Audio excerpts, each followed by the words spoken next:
All right. Good evening, everyone, and welcome to ATP Live Monday. I hope you can see me. I hope you can hear me. Let me know. Yeah, my charger is on.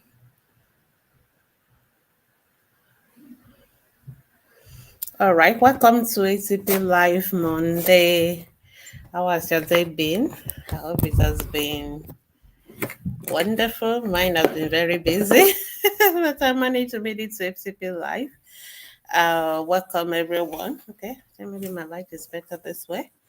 All right, so welcome to ATP Live. As you all know, ATP Live is a program where you get to have 1 hour section to ask any questions that you may have about the health of your children.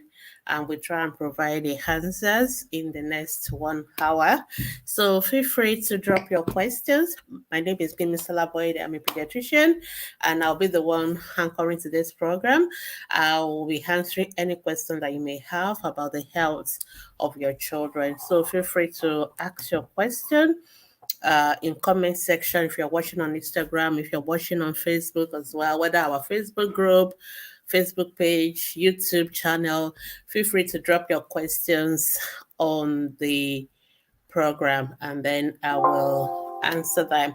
So just before we start, what I'm going to do now is to quickly share the videos to all the various groups, pages, and make sure that they are pinned and everybody can see them and can hear them. So just give me 1 minute to do that. In the interim, feel free to start dropping your own questions now. If you're already watching me, thank you for being there, Helly. Just drop your questions and then we will try and answer that. So I'm just trying to see my video link. I can't always find it, but I'll get it.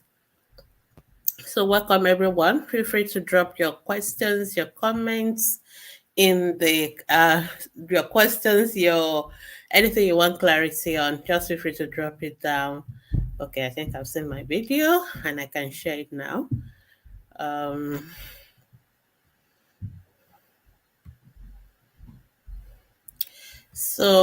please share the video as well. Invite your friends, invite family, and let them join us for fresh episode of ATP Live. All right, so I can see those of you on Instagram, Ms. Onile, Tweety, Lizzie, TJ, News Mom Hub. Wow, okay, welcome everyone. Thank you so much for joining us. Welcome, welcome. I'm just trying to share the video now, making sure that other people can see it and they can hear us. So just give me 2 minutes and I'll be done. Okay. All right, we've shared the video now. It's time to make sure that the videos are pinned.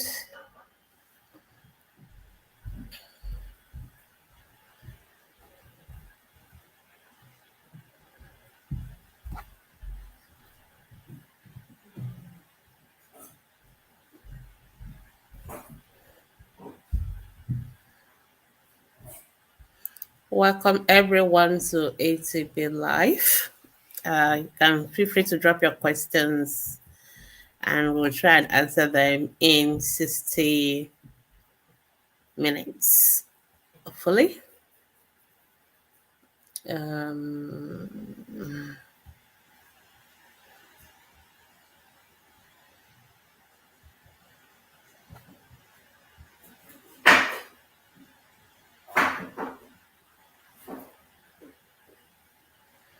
welcome, welcome, welcome. Okay, just one more second and then we're done.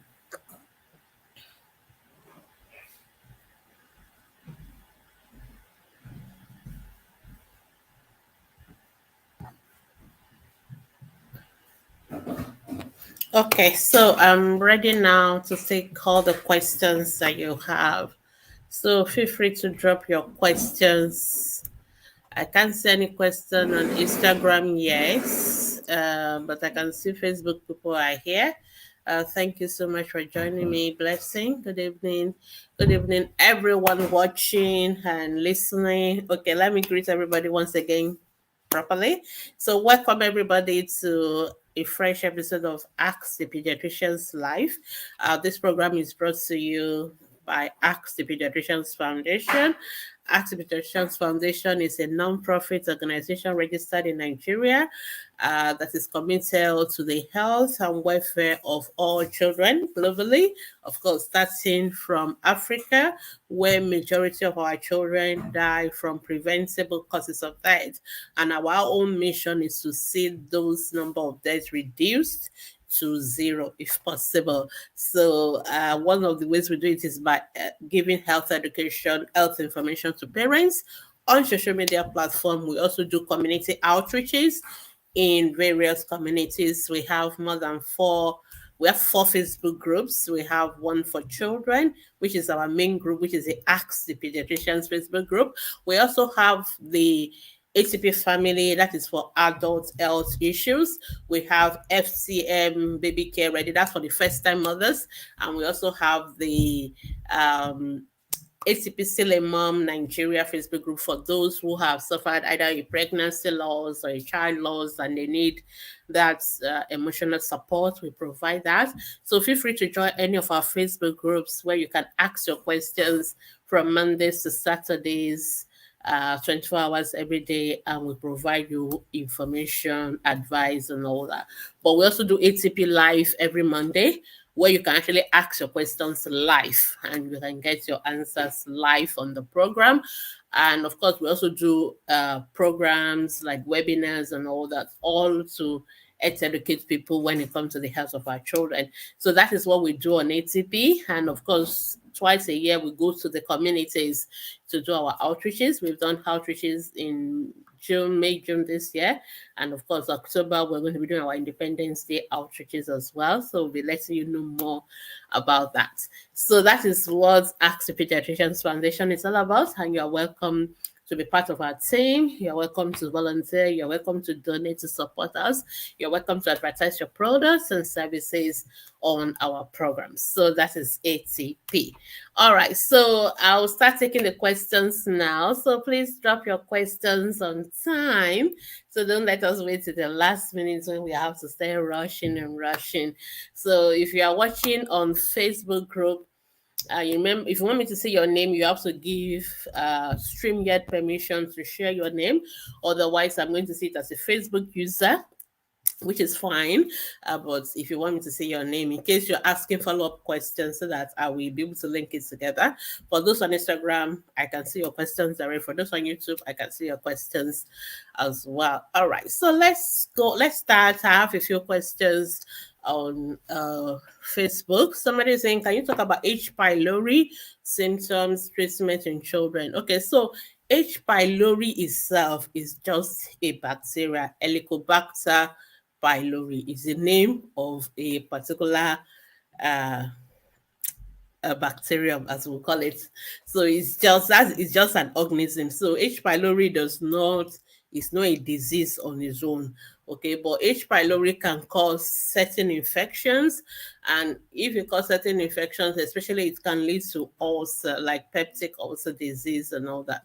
So that is what I guess the person who is asking this question is concerned about, like infection caused by H. pylori has been associated with peptic ulcer disease in children. And when we do the stooled culture of those children, we may be able to pick up the H. pylori in that stool culture. So that is just what. So instead of asking us to talk about H. pylori, we can't spend a whole day talk about one topic because it will be too wide.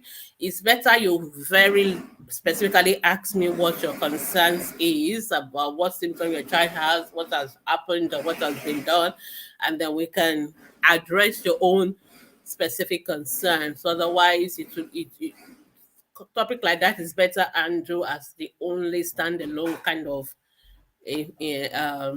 topic for a program, not. So it's best to ask specific questions. Otherwise, for things like that, you can actually just go and read it by yourself. Go online, type H. pylori infection, and you can read about it. But if you have any specific questions or things that you are not sure about, it's best to ask, then I can address that rather than take it as a broad topic, because it's not something that will be suitable for this kind of program. All right. So, blessing, good evening, welcome. Somebody said my son of one word. I guess is it 1 year? Blessing, you need to ask your question again. You said your child is 1 and months, so we're not sure if it's a 1 year and what how many months again as well. We're not sure. So when you are writing your questions, don't be in a hurry to click send. Try and read it again and make sure that there's no missing word, there's no missing anything, because the way it is written now, I can't understand it. So I need to. Okay, you sent it. Okay, so she said your son of 1 and 7 months. I guess you mean 1 year and 7 months. I've not started walking, not sitting yet. So for blessing, for a child who is already a year old who is not sitting, I am very worried about that child. That child has developmental delay. So the question is, why is the child not yet sitting? Why is the child not yet walking? That's the job that we have to do. So this child needs to be taken to see a pediatrician, okay? Preferably a pediatric neurologist or a developmental pediatrician. I know most of us in Nigeria, we don't really have a lot of developmental pediatricians in Nigeria, but we do have pediatric neurologists, especially in our teaching hospitals, and most of them can still work with this. So some general pediatrician can also do some support for you. So I will recommend a blessing that you take this child to see a pediatrician, preferably a pediatric neurologist, preferably in a teaching hospital. The reason why I keep saying preferably is because this kind of case is not something for only the doctor to do. So a doctor is going to see your child, but most likely we're going to need the physiotherapy to be involved. We may need to have some brain scans or things like that. So we need the radiologist involved. So it's going to involve a lot of people. And you didn't tell us whether the child is talking, whether the child also has speech delay, or whether there are other issues. So a child who sitting should be between 6 months. A child should be sitting with pillows. By 8 months, they should be sitting by themselves.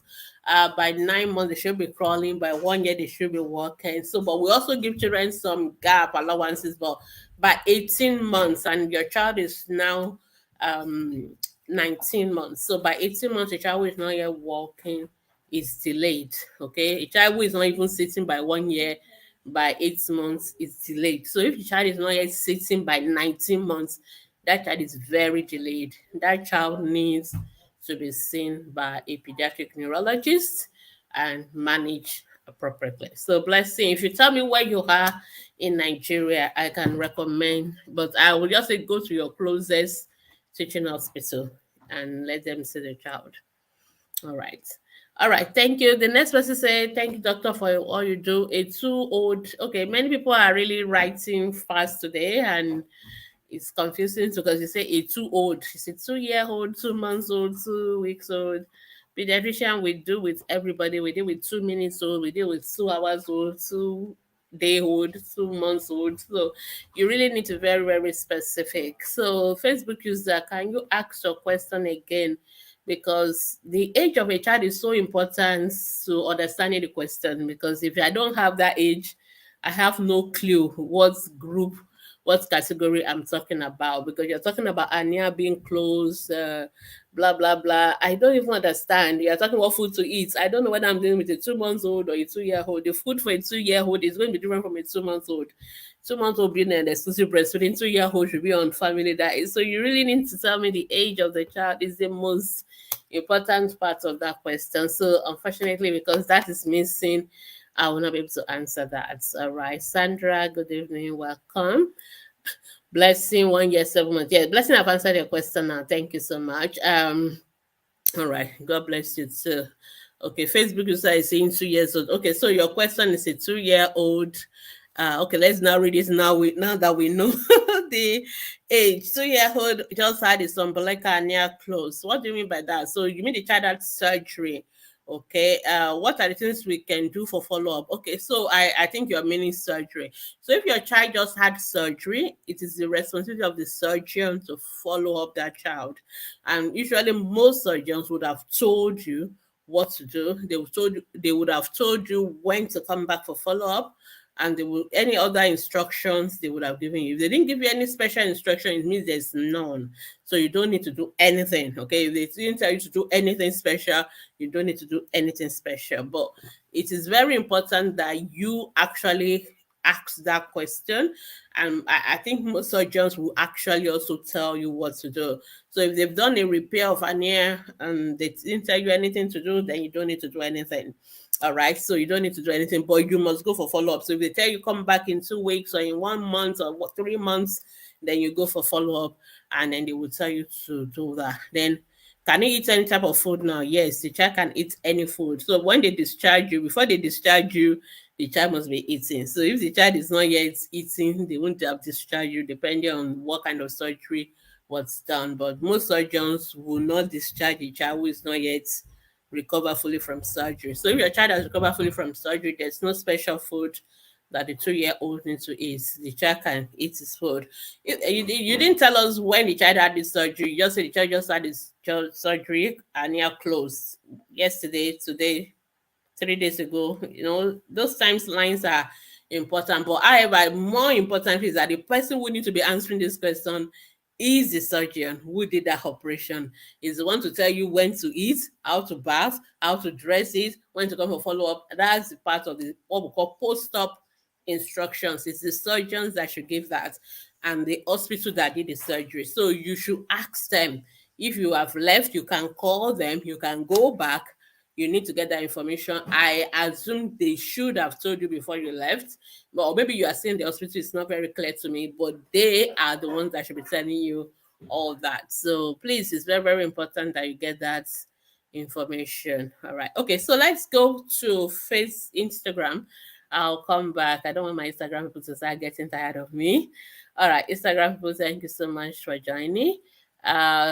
Olalade Tiwatope said, Doctor, good evening. My 8-month-old baby, I noticed she's seizure. Okay, she had a seizure. But my mom said she need agbo ile tutu, but I'm confused. There's no confusion. Your baby does not need any agbo. No agbo ile tutu. Okay, if a child has convulsed, that child needs to go to the hospital. I don't know whether you were here last week. Actually, that's what I talked about last week on ATP Hour on Fresh Waves Radio. I also share it on our Facebook group. You may want to listen to that presentation as well. Again, if your child has convulsed, that child, you didn't tell them whether the child had fever or no fever before the convulsion. So that's also important. But the child needs to see a pediatrician. Don't give agbo ile tutu. Don't give anything.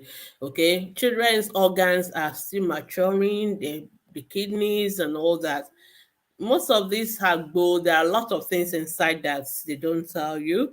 There are good things, obviously, but there are a lot of bad stuff, and those things can damage the kidneys. Okay, the kidneys are very sensitive organs because they are the one that deal with all the things that we put into our body. They clear out the dirty stuff and all that. So sometimes some of those things also damage the kidneys. It can damage the liver. So we don't recommend native herbs. Most of them are mixed with alcohol, very damaging to the liver. So no native herbs for a child who is convulsing. Okay, if your child converts with fever, it may be febrile convulsion. Most of those ones, we don't need to do anything. We just need to make sure next time your child doesn't have high fever. If the child convert with high fever, we need to know why. Even though if it's the first time, we may just watch. If it's the second time, we need to put the child on medication. So that's the paraphrase of all I did in 1 hour last Thursday. I will encourage you to watch that. But more importantly, you need to see a pediatrician. Please don't give herbs. I'm very, very serious about that because don't add more problems to whatever the child is going through. That is what's going to happen. So please don't give any agboile to take this child to see a pediatrician. If it happens again, please do a video recording of it so that you can show us. We can figure out what kind of seizure it is and we can advise you appropriately. So already that's what I will encourage you to do. Thank you so much. Okwade Jumi Say good evening, dog. My baby is 2 months and 1 week old. She gets startled frightened when the door is opened. If something falls, what can be the reason? There's nothing wrong with that. It's natural, it's normal for babies to get startled with loud noises. I mean, that means the child can hear. And so you guys have to be very careful not to make unnecessarily loud noises around the baby, but it's something normal at this age. So as they get older, then they also begin to get used to all the noises and all that. And so even adults, sometimes if you hear sudden loud noises, some of us you still start to. So it's a natural kind of reflex reaction. It's absolutely normal. There's nothing wrong with that. So Kwadejumi, if you're a first-time mom, and we have resources for first-time mom, because first-time mom, everything is new, everything is like, is it a problem? Is it normal? So sometimes you need guide on what is normal, what is abnormal. So you can request for our first-time mom baby care ready digital products, or you can also get our frequently asked questions for first time moms. You'll find it very useful. All right, I'll take one more question on Instagram, then I'll go to Facebook. Mrs. Umane, say good evening, dog. Good evening. Please, when should I be bothered about my toddler's speech? Okay.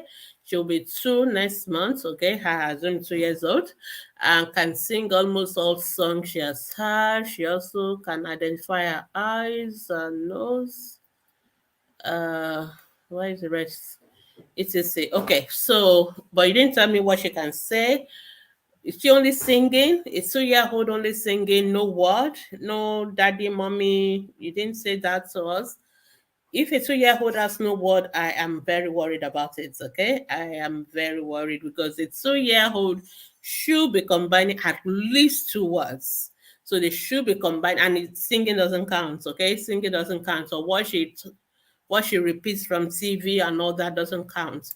She should be using her words to communicate. In other words, she should be saying, Mommy, biscuits, if you want biscuit, for example, or Mommy, go, let's go, or something like that.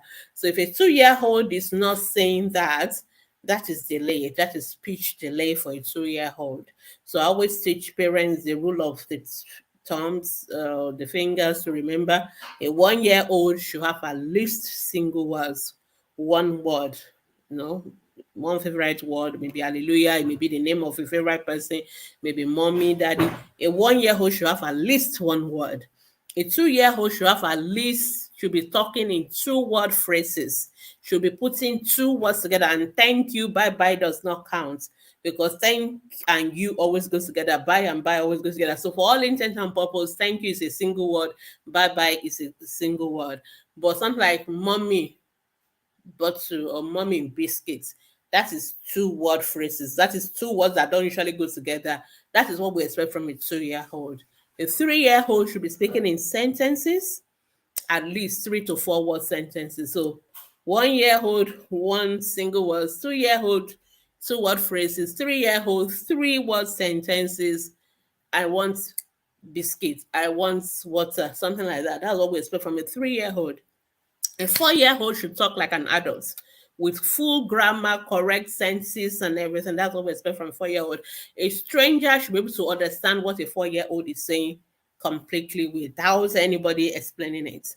Okay, for 3 year olds, 75% of the time the stranger should understand them. 2 year old, 50% of them. But a 2 year old with no word definitely needs to see a speech therapist. So that is what I'm going to recommend for Mrs. Nwane. All right. So a 2 year old should have 2 words. So that is what I'm recommending now. Okay, you've continued your sentence, you've broken your your comment into two. She can identify some animals and the sounds, however a species is so clear, it's difficult to understand by outsiders. She also, okay, yeah, you already obviously have heard me before. Yes, I'm definitely worried about your 2 year old who is not saying 2 words together, and you said she can identify some animals. How does she identify the animals? Does she mention the names? So you need to, so I would really recommend you see a speech therapist now so that we can take it up from there. All right. So Ololade said to us, okay, Ololade, what you want to ask about seizures? Okay, your child has seizure, now had convulsion. It is still important that you take the child to see a pediatrician. uh, because I really need to understand whether the fever is with the conversion. Because I had a fever 2 days ago, I had a conversion now. If the conversion with the fever, so it's so important that you get that clear. All right. So please take the time to say doctor. All right. So let's continue.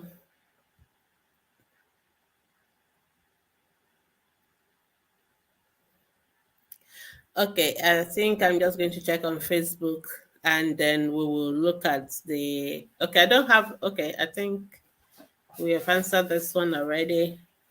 All right, so another question from Facebook say, good, thank you so much, ma. Please, ma, in between what period of months in between what? Okay, I guess you are saying what's the interval? Okay, I guess that's what you meant. So 6 months. So for the warming children, every 6 months is fine. So if you do warm in January, the next time will be July. 6 months apart is fine. Don't every 3 months is too much. It's too frequent. Twice a year is okay. 6 months gap. I guess that's what this person is asking. I hope I'm correct. If that's what you're asking, you can ask us. And you can start deworming from the age of 1 year.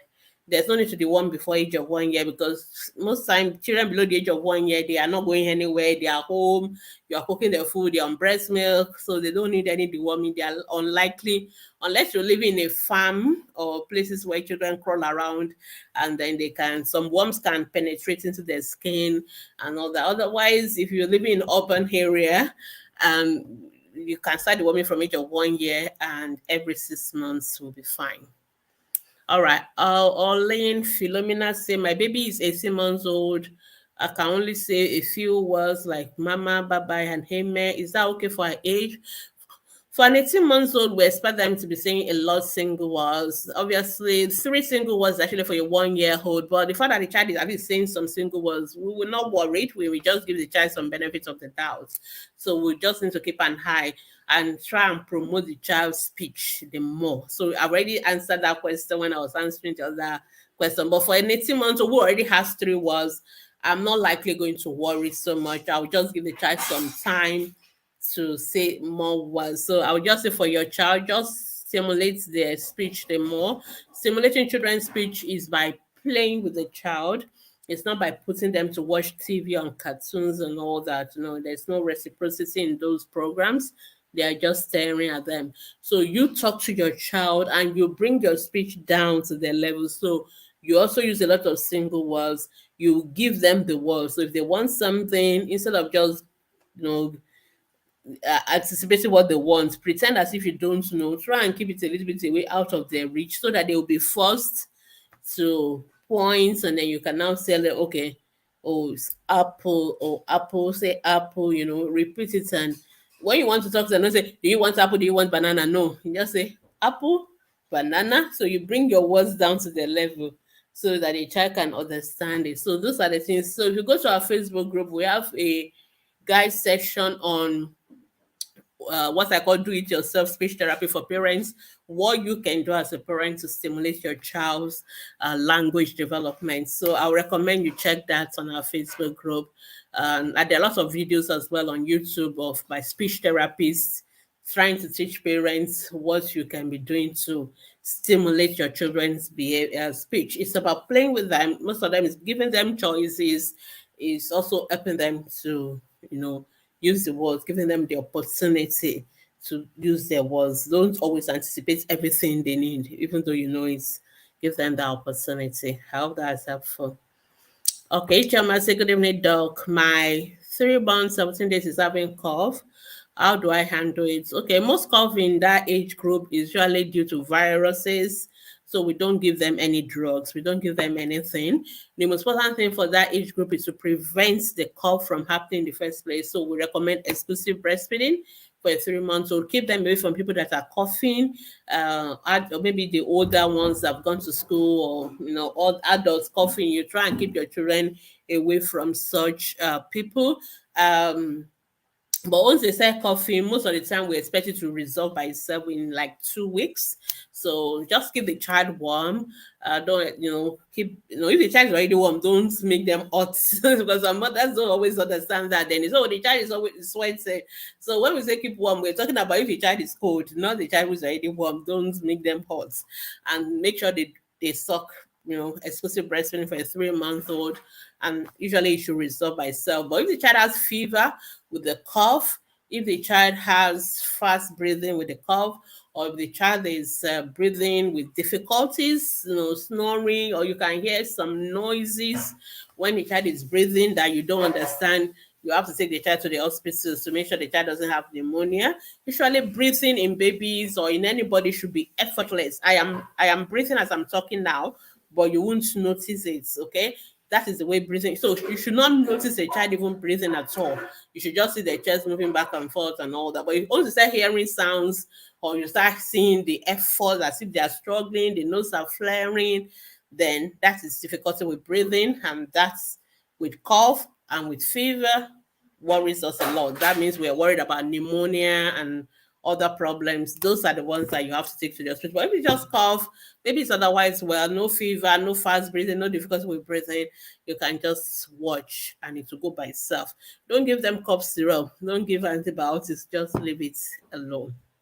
All right. Okay. So Licia Gabby said, good evening, ma. My baby of 9 months refused to take breast. He only wants the food I cook. I've tried forcing him to take breast milk because I want to continue breastfeeding him. All right, there's nothing wrong with baby taking food that you cook, but a 9 month old should still be breastfeeding. This usually happen because sometimes when parents are introducing complementary foods, you overdo it. In other words, whether you are conscious of it or not, you have stopped breastfeeding the baby as much as before, and you are giving too much of the complementary food. So you are inadvertently weaning the child off, which is one of the things we are always been emphasizing, that complementary feeding is not weaning your child off breast milk. It is not reducing breast milk. It is adding to the breast milk. So, but a lot of mothers, because we're like, oh, the child needs to eat now, so we're giving them a lot of the complementary food, 2, 3, 4, 5 times a day, instead of breastfeeding them. So for a 9 months, so you maybe need to eat maybe 3 times a day of complementary food and one snack. So the rest should have been breast milk. So, but sometimes parents, especially for working mothers, especially, you also go to work. So you leave the child alone at home without no breast milk. They are giving the child only the complementary food, the cereals and everything until you come back. Then you now want to have. Then by the time you come back, the child is even already full of the food, and they are not interested anymore.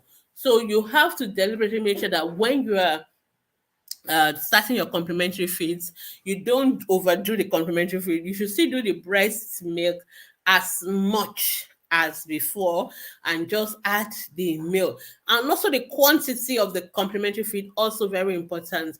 So the quantity of the complementary is not the same as the quantity of the liquid milk that we normally give.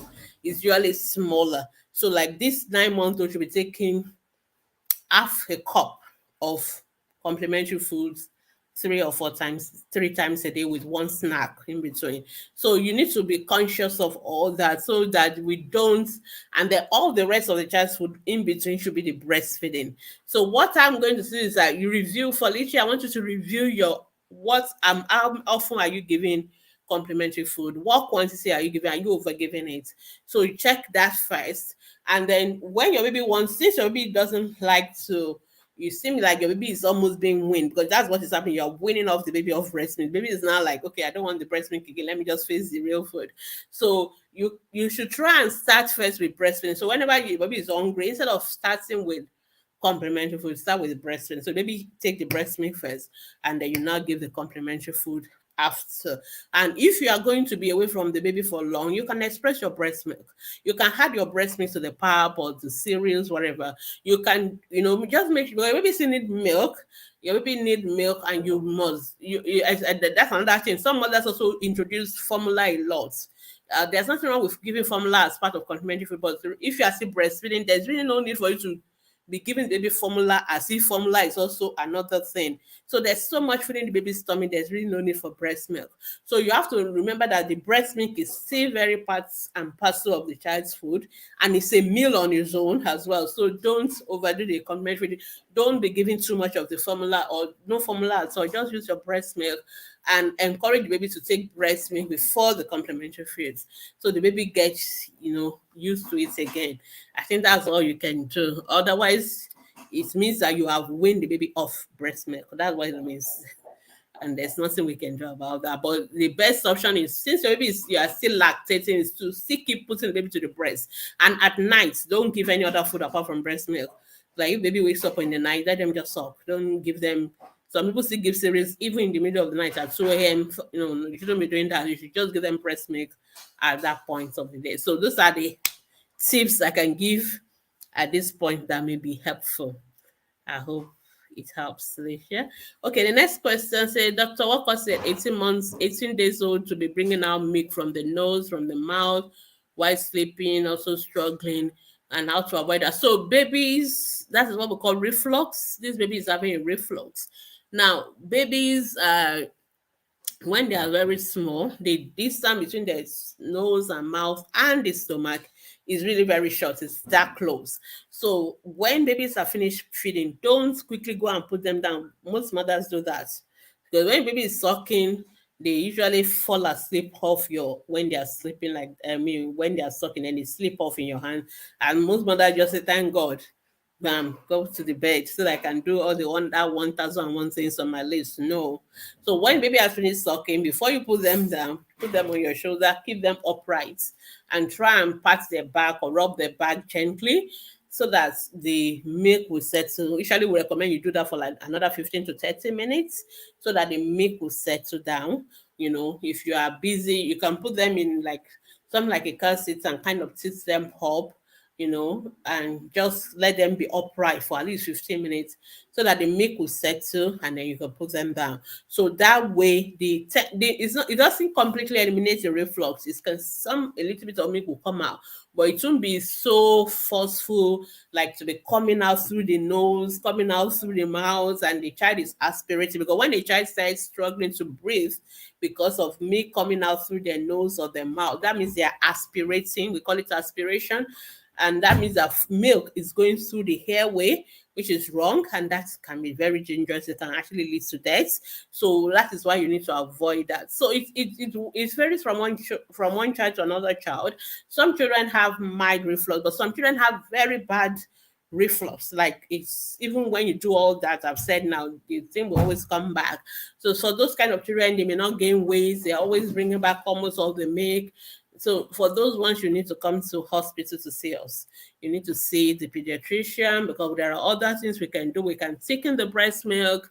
We can give some drugs for reflux and all that. But most babies don't have that. Most children just need the fact that because their food is liquid, can easily flow back. The distance is short, and they're always flat all the time. So it's just a recipe for milk going back, having reflux. So what you need to do is keep the baby upright, 15 to 30 minutes. It settles the milk. It allows some digestion process to start. So the milk is already getting curdled. So the tendency for it to flow away back to the nose and the mouth is less. It's not completely eliminated, but it's less. By the time children are fully on complementary diets, when they're on full solids, reflux should stop. So that is what you need to do to avoid that. All right. I think I will go back to Instagram, then I'll come back to Facebook. Let's just give Instagram people another opportunity. Somebody said, good evening, Doc Gbemisola. Please, at what age do babies stop folding their palms when sleeping? So usually babies' hands should be open by 4 months. Their hands should be open. They shouldn't be closing their hands or fist. We call it fisting. So when babies are born, they're usually like that. Everything is flexed, everything is closed. But by the time they're about 4 to 6 months, everything should be open. So if your baby is still like that, even most of them, even by 3 months, most babies, their hands are open. If they are still like that from 4 months, we will be worried about it, because it's telling us there's something wrong. It's telling us something is wrong and we need to investigate that. So that's what I expect. All right. The next question by BM. I don't know. BM. Good evening, Doc. Please, what is the best advisable treat umbilical hernia? Okay, I guess you're asking how to treat umbilical hernia in young children. So umbilical hernia, for those who don't know, just is what people call a dodo, like navel that is big, big navel. It's very common in black children, especially Africans. So most of the time we don't do anything about it because most of them are very small, tiny, and as children gets older, it will go down by itself. So usually we say by 5 years, most of them have disappeared. So what causes is that there's a hole in that nerve. That is where the baby's umbilical cord came out from. That cord is what joined the baby to the mother. So that is what we cut when the baby is born. So that hole should close, once the cord has dropped. But in some babies, a little bit of hole is still left there. So it allows the contents of the abdomen to flow through it. So most of the time, that's why if the baby cry or smile or cough, you will see it swell up. Then when you press it with your hands, it goes back inside. So it is just a hole, and some things are coming out of it, but they can easily move into it. They can easily go back into it, and eventually, sometimes the hole closes by itself, and that's the end. But in some children, the hole is so big that thing so the navel is the navel will now be so big. That's what we call the umbilical hernia. And in some children it's really, really big. And if it's really, really big and some people don't like it, they can do operation for it. Sometimes the things that came out, like intestine and all that, they will come out and they refuse to go back. So that's what we call obstruction. Sometimes it gets obstructed. So when you try to press it down, it's not going down. The child is in pain. If there's obstruction or even strangulation, like if it's kind of choking, cutting off part of the intestine that got stuck, they are stuck kind of. Those ones are emergency operation. The surgeons have to go relieve the obstruction, return the intestine, whatever is out, put it back and close the hole.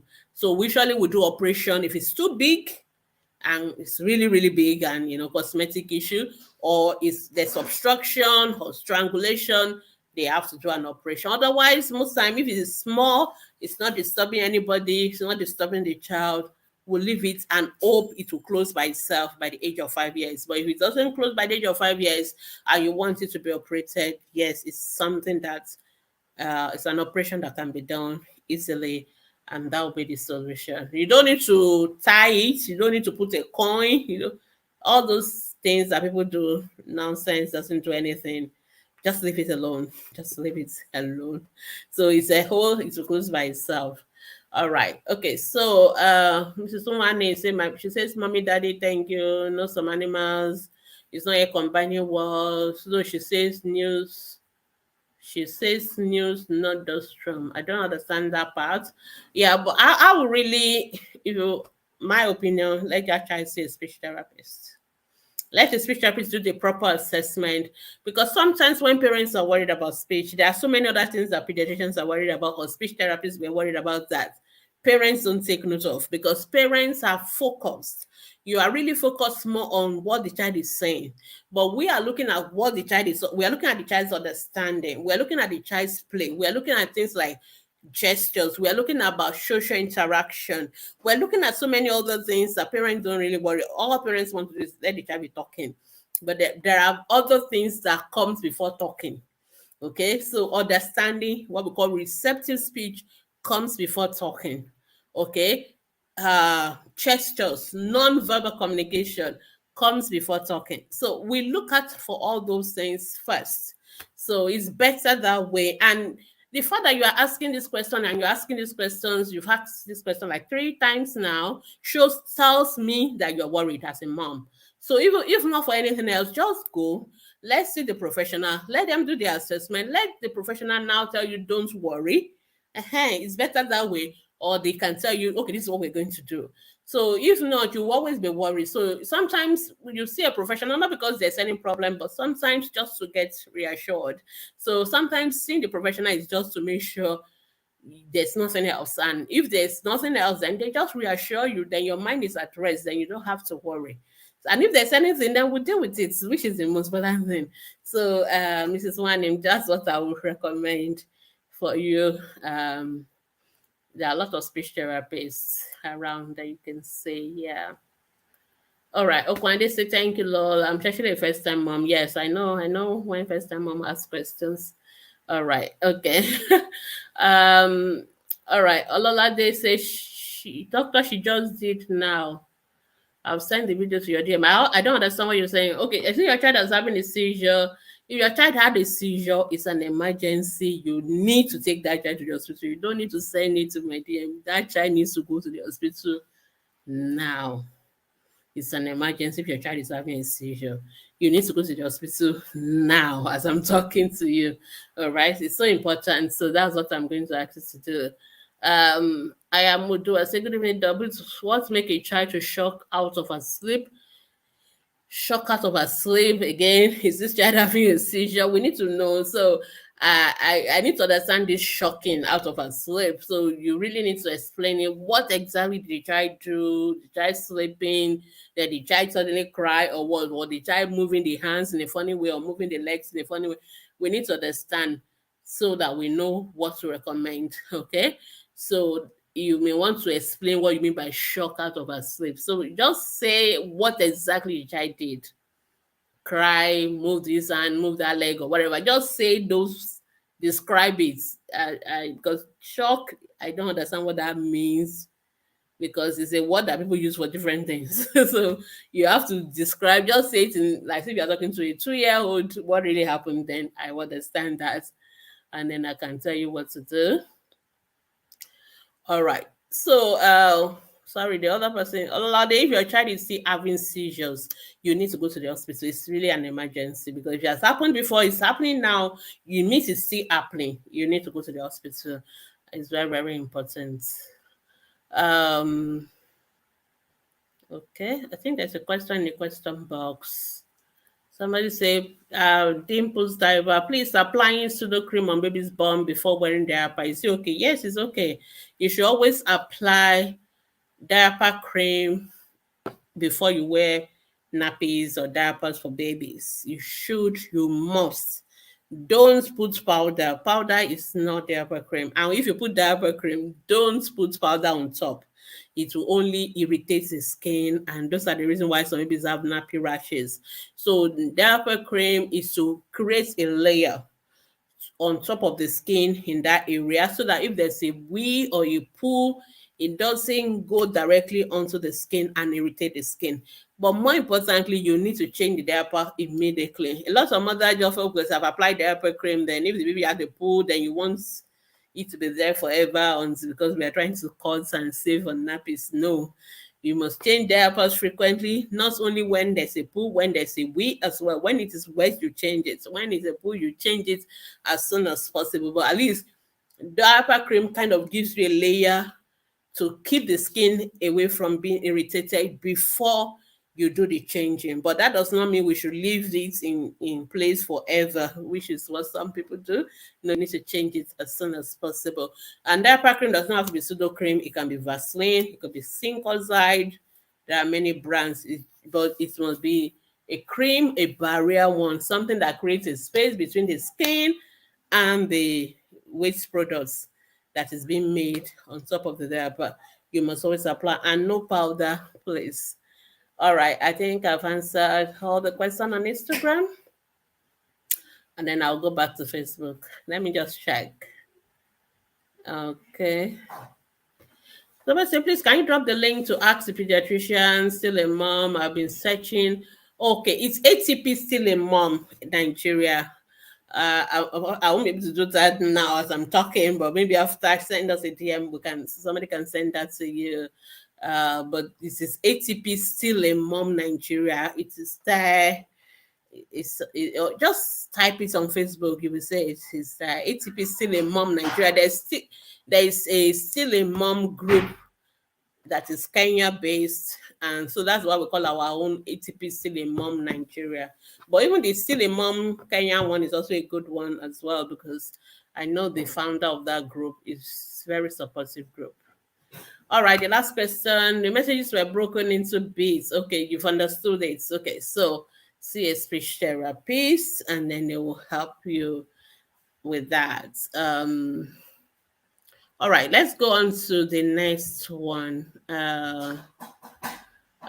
Facebook people. Okay, I think where did I stop? Yeah, I know where I stopped now. Okay. Somebody say, what is the best medicine to deworm? Okay, there are a lot of deworming medicine. One of those ones are not something you need a prescription for. It's over the counter. Just go to any pharmacy, tell them you want something to deworm your child. There's combatrine, there's uh, albendazole, and different brands of albendazole, so you can use any of them. Just read the instruction or ask your pharmacist. I usually recommend albendazole for children below the age of 2 years. We give them 200 milligrams. 2 years and above, including adults, is the same dose. It's 400 milligram. Adult child 2 years old and above is 400 milligram. It comes as syrup or it comes as tablet. Syrup usually, some of them is 20 mils in 400 milligram in 20 mils. So if you're giving a 1 year old, you give them 10 mils. If you're giving a 2 year old, they drink the whole bottle of 20 mils, and that's it. So, and it's the same dose for adults as well. All right. Thank you for everything you're doing. Thank you. All right. Zainab Mohammed, Doc, I always like the idea of exclusive breastfeeding. I'm a mom of two in my 36 weeks pregnancy. My challenge has been that my nipples are very big and become bigger and fuller when I put to bed. The nipple too large for the new baby, and then I'll be forced to get formula. Uh, it's difficult to answer your question because I'm not seeing your nipples right now, but I really recommend that you get a pediatrician or an experienced matron to have a look at your breast and your nipple and advise you. But I really don't think there's still a way to breastfeed your baby if you want to. No matter how big your nipple is, there are techniques and ways that we can support you with that. Of course, expressing your breast milk is also one, but I really, really want to understand what you mean by your nipple is too big, because it depends also on the size of your baby. So there are always other things that need to go into it. So because it's a very personalized kind of question, it's difficult to provide an answer. Excuse me. So I'll recommend a one-to-one session. I hope that's helpful. Excuse me. Sorry. I need to get a drink of water.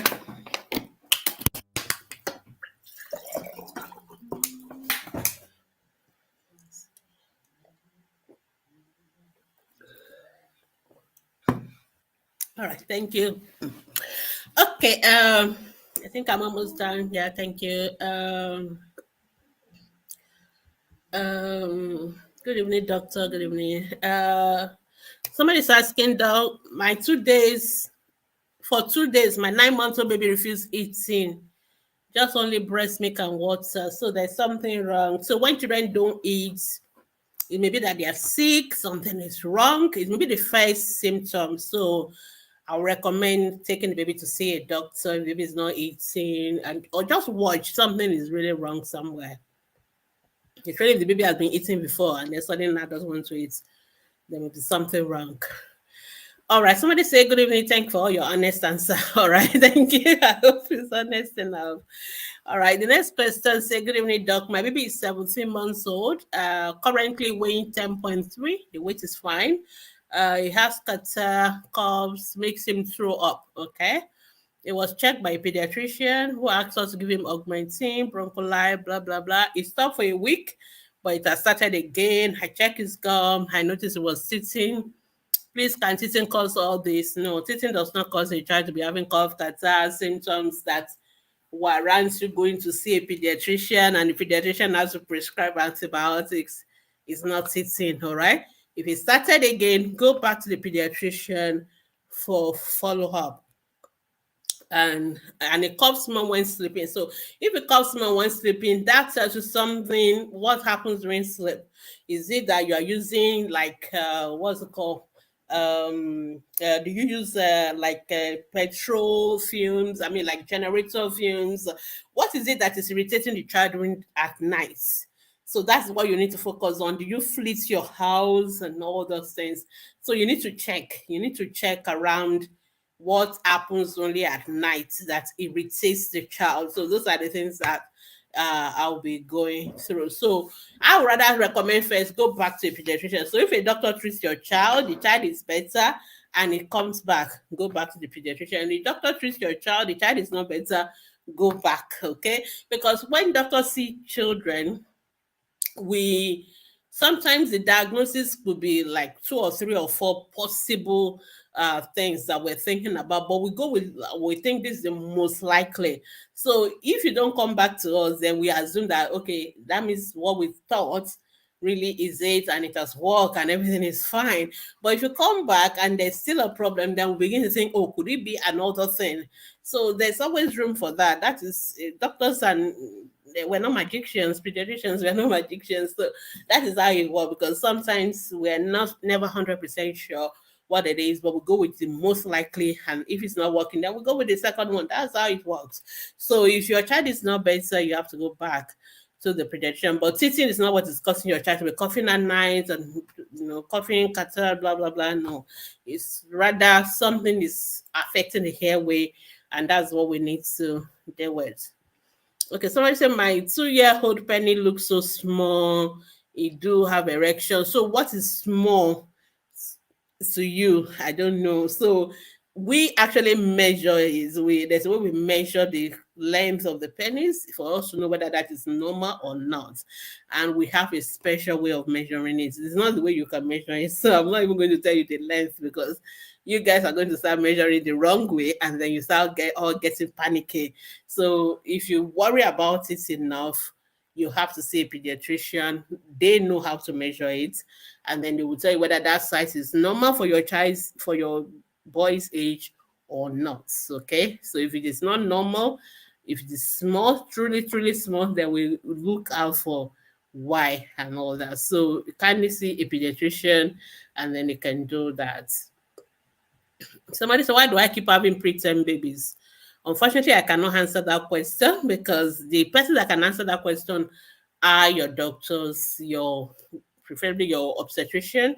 So there's a reason. So do you have like incompetent service or something? For example, if you have incompetent service, you are likely going to have preterm delivery. So what we normally do is that for such mothers, we put them on sacrilege. So we suture the service when you are pregnant so that it doesn't open up before time. So this is a question you should be asking your gynecologist or obstetrician. Have that conversation with them first. So number one, or is there something that tends to happen when you're pregnant that tends to repeat itself and predisposes? So the first question is, why do you have the preterm baby first? And then the question is this something that can happen again and again? So but that's not a conversation for a pediatrician. That's a conversation for your gynecologist obstetrician to have that conversation with you. So you should have that. You should see them. You don't have to wait until you're pregnant before you go and see them for that conversation. You should do, if you have had like 2 or 3 of preterm babies, then you need to see your gynecologist and have that conversation.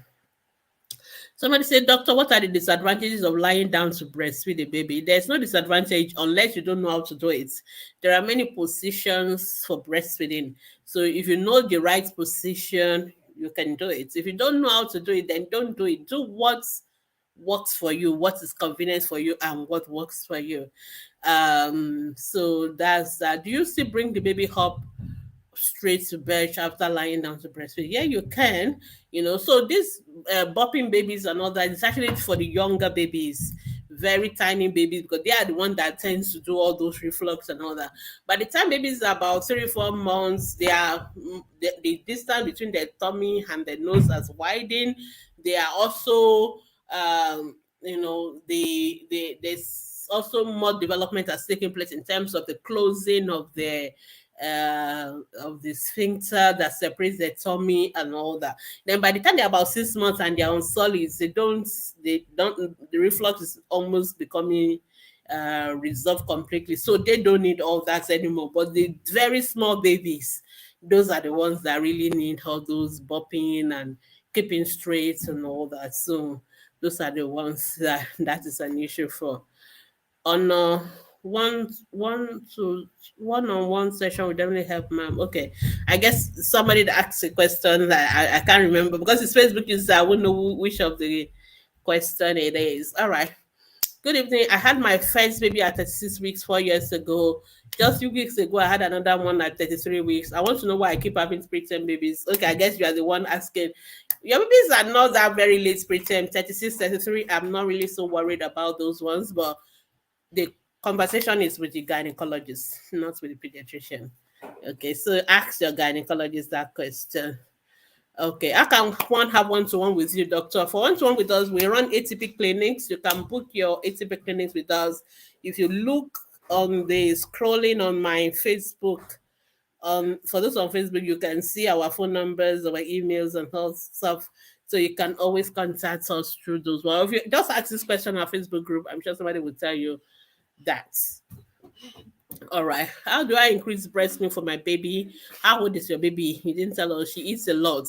Anyway, just keep breastfeeding. The more you breastfeed, the more the baby's milk, the more the milk will be produced.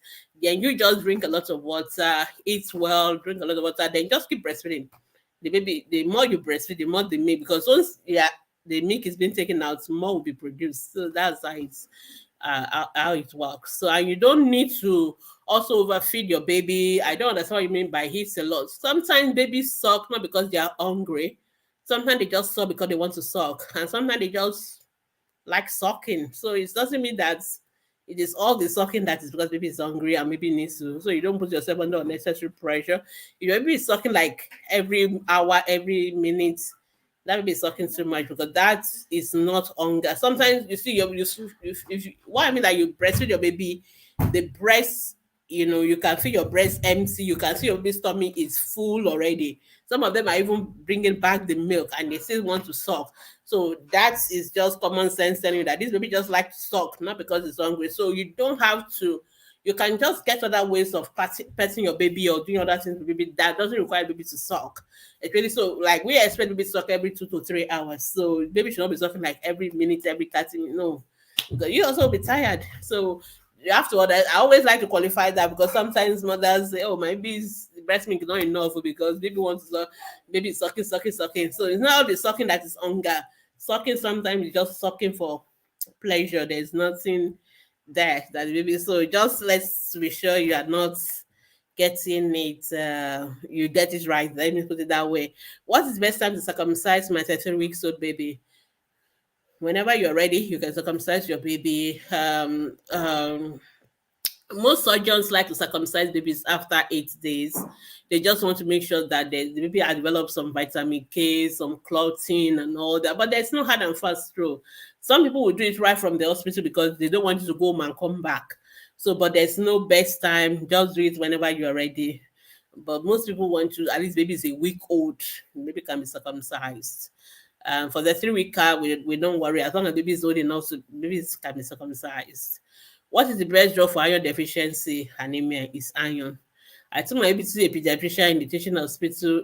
He prescribed Ranferon 12. So Ranferon 12 is just a brand of iron, vitamin C B complex. So yeah, so I don't know what you mean by what is the best. So if you're still a pediatrician, they prescribe drugs for you, just go with it. If you have any problem with your pediatrician's prescription, please raise it with that pediatrician and let the pediatrician. You didn't even tell me the age of your child and all that, so I can't even answer that. So if you have any issues with what a pediatrician prescribed, you have to ask that pediatrician. And I guess maybe you're worried why is the pediatrician prescribing vitamin B and all those other vitamin C, because there are other things that are involved in anemia. So you are the one saying it's iron deficiency. Maybe there are other information that your pediatrician knows that is making the pediatrician to prescribe the vitamins as well. There's actually vitamin B12 deficiency anemia as well. So there's also folic acid deficiency anemia. So sometimes doctors just want to make sure we cover all of them, the B12, the folic acid, and the iron. So it depends on what the picture your doctor has seen in your blood test. So I think the best person to have this conversation with is that pediatrician, and not us, but iron deficiency anemia is iron. I think that's what I would say. I don't know whether you are the one that your baby is 13 months old, I guess. So if it's the same, so that's fine. All right, we finished answering all those questions. I think. Okay. All right. I just want to be sure I've not missed out any question on Instagram. At what age can one they want a baby? We've answered that. That is 1 year, and you can do it every 6 months. Saying we've answered all the questions, just to be sure. Okay, we've answered all the questions on Instagram. We've answered all the questions on Facebook. Okay, one more. What is the best way to help a preterm baby gain weight? Just feel them.